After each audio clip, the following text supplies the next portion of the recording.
Hi, everyone.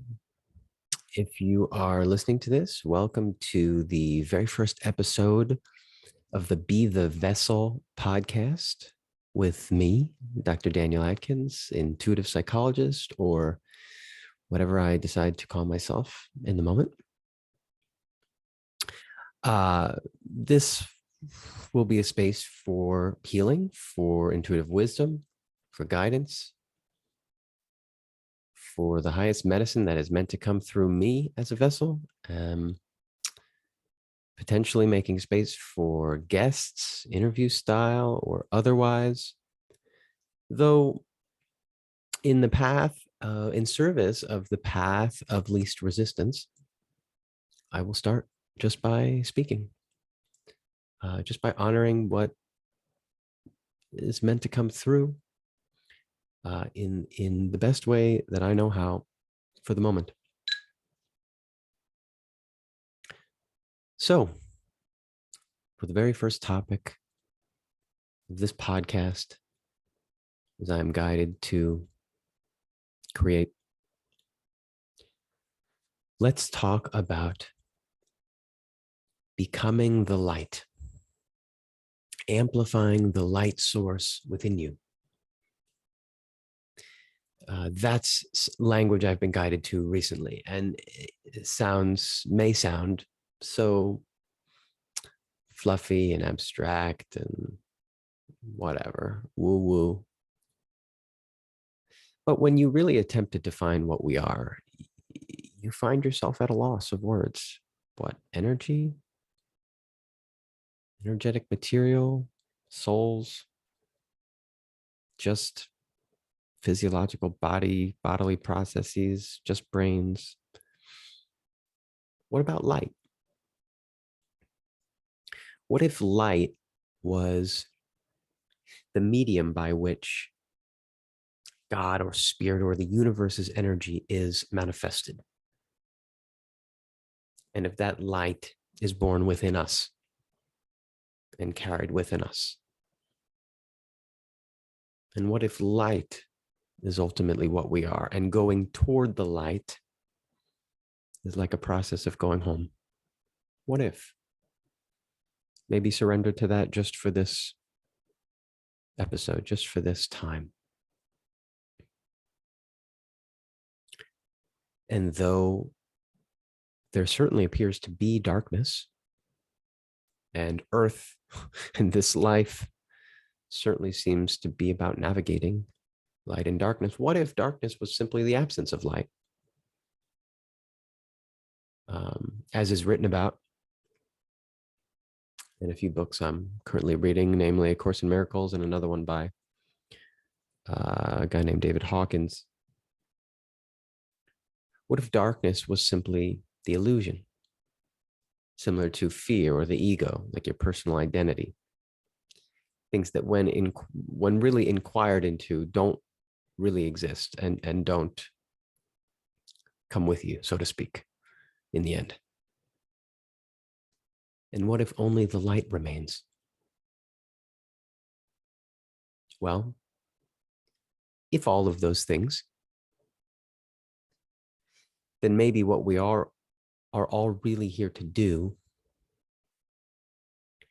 is amplify our light and find ways to collectively amplify the light of humanity, of this planet, of the universe even. Easier said than done, maybe, with no clear roadmap or chart through the woods. Amplifying our light will inevitably look differently than others. We all appear to have different paths to get to that collective energetic home, to the light source, back to the light source from which we all may come.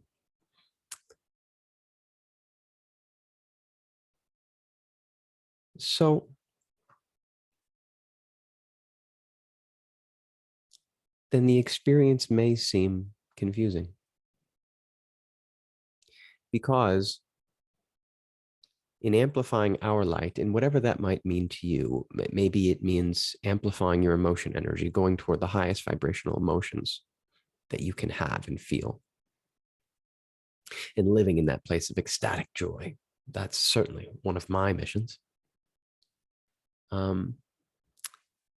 It can appear confusing to the ego, to the mind, in the sense that other people don't necessarily always get lit up by your amplification process. In fact, they may be very well triggered or challenged by it, particularly if they are not at the same level of readiness or wavelength, so to speak. Have you ever been so irritated or triggered by someone else's joy? You know, it's not to say that they're doing something malicious or that you are. It's just that you may be on different wavelengths. And I tend to think of light as sort of like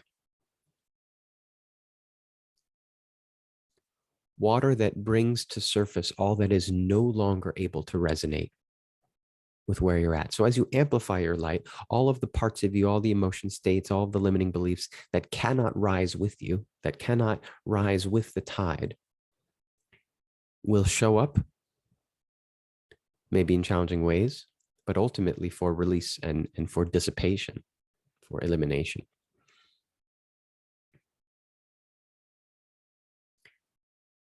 So then one way of seeing the process of amplifying your light is like the answer to all questions. You know, so much of being on this healing journey, on a spiritual path, however you want to look at it, there's so many questions that you wrestle with and seek answers outside yourself or within yourself or from intuitive wisdom, non-local intuition, however, books, however you may seek it out. And one thing I believe I'm learning from some of my readings, as well as my own lessons, are that not only can all questions simply not be answered, but all questions are really not valuable, because if,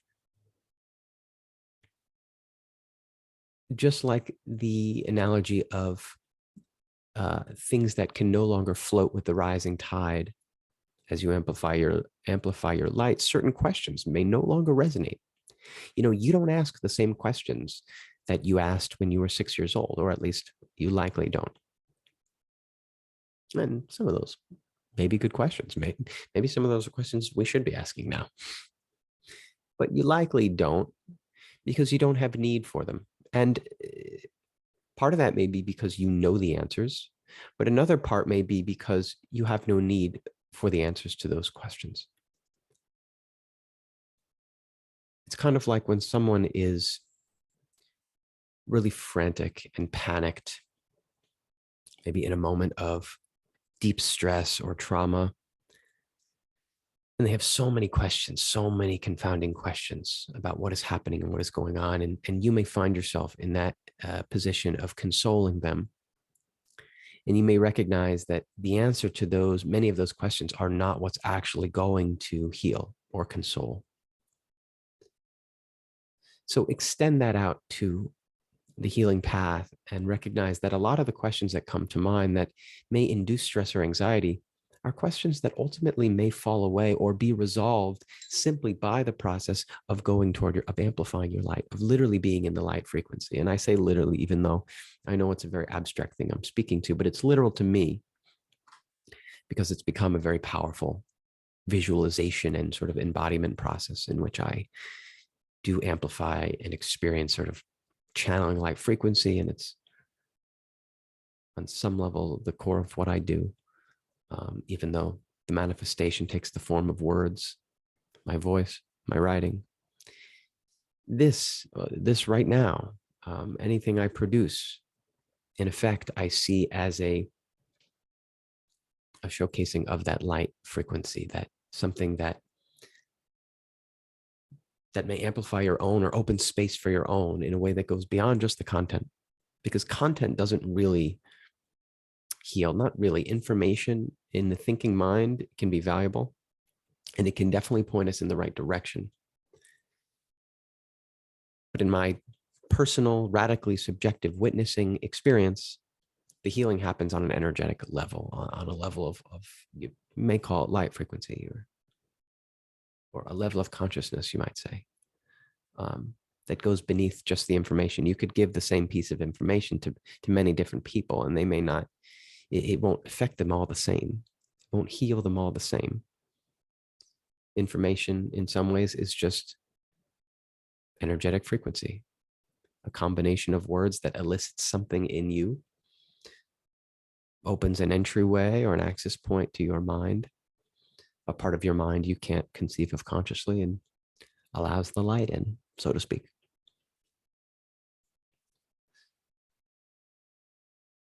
So yes, while your light may inevitably look different than others, it must not deter you. And you must practice coming back to and honoring your light, your energetic home.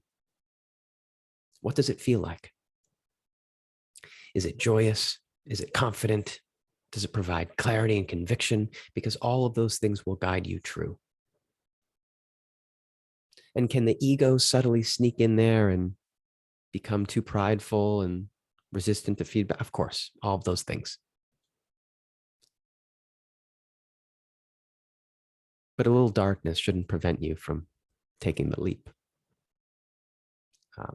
We can always apologize later or learn our lessons, as we inevitably will.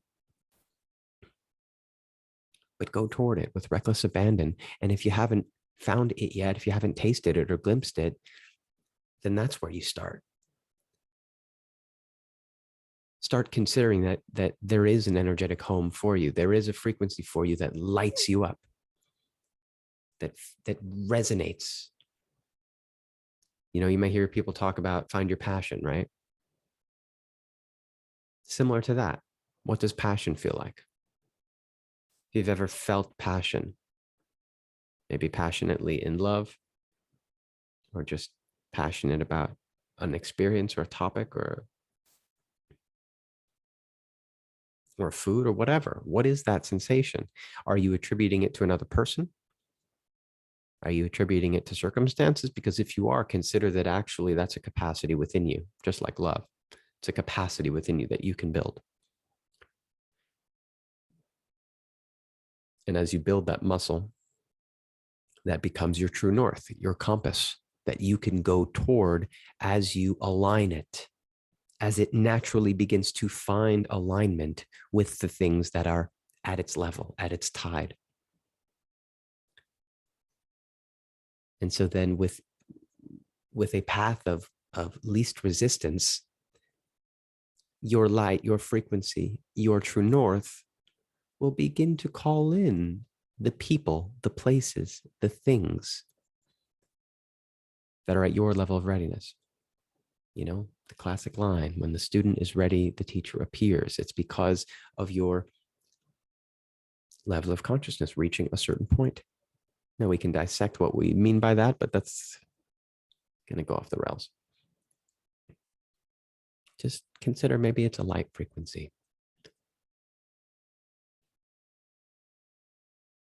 And by going toward that, by discovering it within yourself, and other things can help, maybe substances help. Different modalities. I mean, they've helped me. So as long as you can learn that those are just scaffolding for your discovery of it within, and that then you can practice going toward it within. And as that true north, as that energetic home within you builds, everything around you can become a support that either aligns with it or doesn't. And if it doesn't, no judgment, no blame. It just falls off you. It's not for you anymore. That, I believe, is one of the best ways to elucidate or illuminate or describe this spiritual path, path of healing trauma, of healing conditioning, of healing fear and anxiety. Because as your consciousness expands, as your light amplifies, that trauma conditioning, which resonates at more lower limiting levels, it cannot sustain, it cannot hold on. It's not really a part of you.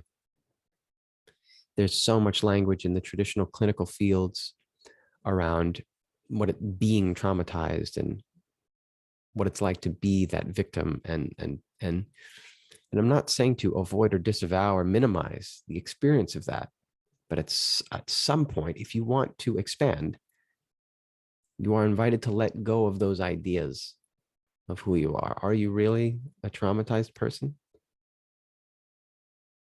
Maybe for a certain amount of time, but it doesn't have to define you in the long term. It doesn't have to be chronic. Keep the possibilities open for your light to amplify beyond that state, to reach a place where that conditioning can no longer survive within you. There's no longer a space for it. There's no longer a space for that kind of bacteria.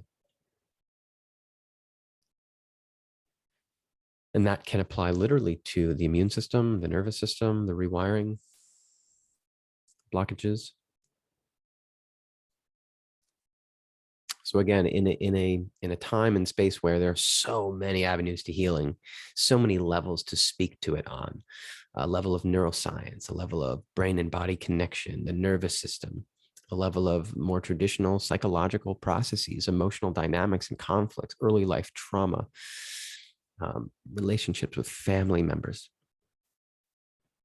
and then the more alternative levels of energetic healing and psychic reading and intuition and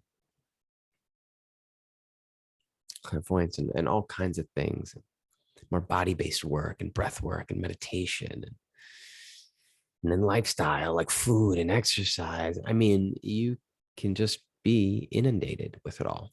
So like most things, I think, you know, I've heard probably very smart people say this before. You find an answer or a decision that solves lots of problems at once, prevents you from having to answer so many individual questions. And if you just focus on amplifying your light, on finding the energetic, and I know I'm not being very specific, forgive me, maybe I will in the future. But if you focus on just amplifying the light, then the individual conflicts of how do I resolve this thing with my friend or my partner or my family or if you come back to just be the light, just be the light, which is really actually a message that I kept hearing from one of my guides. And it was frustrating because it was like, what does that mean? Can you be more specific? Am I supposed to do this or this? But it's kind of that lesson that grows over time, that amplifies over time, because I begin to see it as a simplification to the process. That maybe I don't need specific answers to how exactly I need to be in a given context or situation. And if I can just amplify that, experience the light, experience that ecstatic joy and okayness and worthiness and value and abundance within me, that the necessary words will come out. The right words will come out. The right actions will come out. And if you can trust the intention and the experience in that process, then you can be a little bit less concerned with the results. It's just like creatives will say, you know, about really protecting the creative intention to allow art to come to form. If you get too caught up in the individual circumstances or what that review said about your album or performance, it leads to an array of unresolvable questions and unnecessary ones. Stick to the process. Stick to the process of amplifying your light, of discovering it and going toward it. And though it may seem abstract, it may over time provide you an answer for all questions. And it may in itself get more clear as you expand the word light, the word amplification. It may make more sense just on on a level of knowing, not on a level of thinking, because in the thinking mind, you cannot really know. You cannot really know with your thoughts. You can believe, you can think things are true or false, but thoughts can change in an instant. You can have believed something for 30 years, and in one instant, that belief changes, and that produces a whole different array of thinking. You can have had punishing thoughts your whole life, and in an instant, start supporting yourself and loving yourself. But knowing at a deeper level, a more intuitive level, knowing, say, in the heart space with more divine connection to spirit, cannot be rattled, there is no opposite to knowing. There is no debate.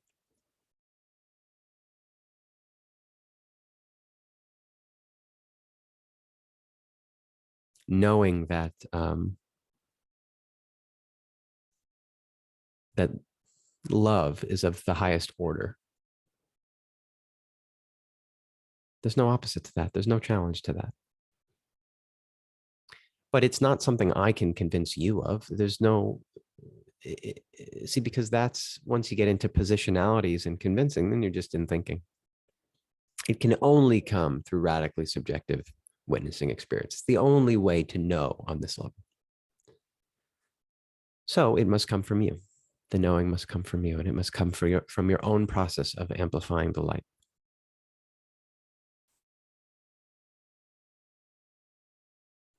So I invite you to join me on this process, if you haven't already. Maybe this is the particular frequency you were waiting for to light you up, to rise your tide. Maybe you were ready to hear it, maybe not. Maybe you'll be ready in 10 minutes or 10 months or 10 years. I don't know. But my hope is that when you receive it, it lights you up in some fashion, in some sense of knowing, even if you cannot think sense of it, cannot make sense of it in your thinking. Maybe something else gets lit up and just opens a pathway that was there all along.